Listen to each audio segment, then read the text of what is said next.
Hello, and welcome to Of the People.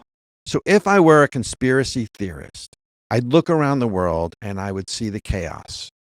There's war between Russia and Ukraine. There's war essentially between Iran and Israel. And if we're not careful, there's going to be war between Taiwan and China, because the likelihood is China will at some point decide this is the moment and go into Taiwan. So you look around the world, and historically, countries always feared fighting a two-front war. Russia, during World War II, feared fighting Europe and China at the same time. China, again, fears fighting a two-front war as well. So the U.S. will probably be embroiled in not two, but probably three theaters of war. And if that isn't World War III, then I don't know what is, because World War III is not going to look like this mass mobilization of a ground war that we saw in World War I and World War II.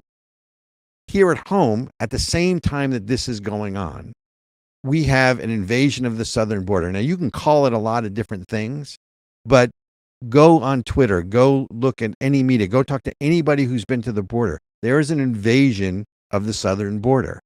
Intentional or unintentional, we'll see.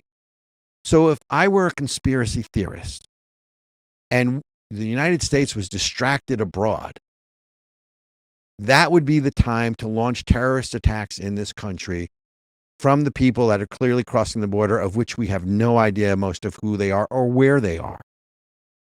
And keep in mind, the terrorist attack like September 11th, it's not going to be the whole country is under assault, but there will be enough terrorist attacks in the country to have the country react as it did on September 11th. And how we acted then, we passed the Patriot Act, we suspended certain civil liberties, we rounded up people without sort of habeas corpus, so to speak, at the time.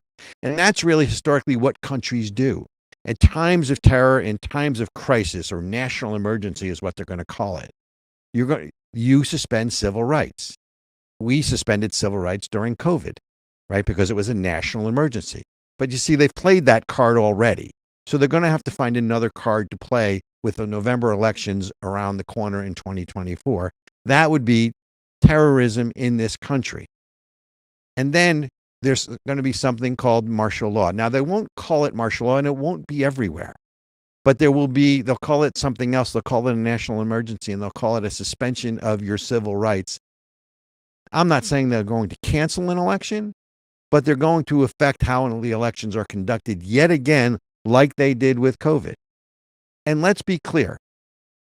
Historically, all countries do this.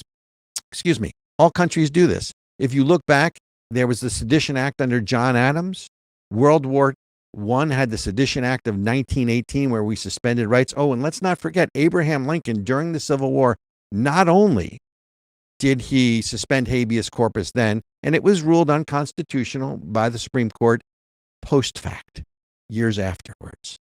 But he also declared martial law in some of the southern states that were on the border between the Union. So there is a precedent for this. And let's not forget, in World War II, we interned a massive amount of Japanese Americans on the West Coast and suspended their civil liberties as well.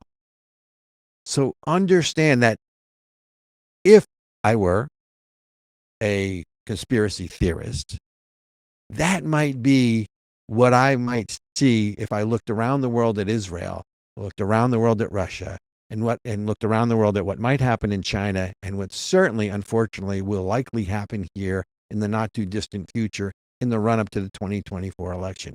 Remember, they can't use COVID as an excuse anymore, and this is all about keeping power.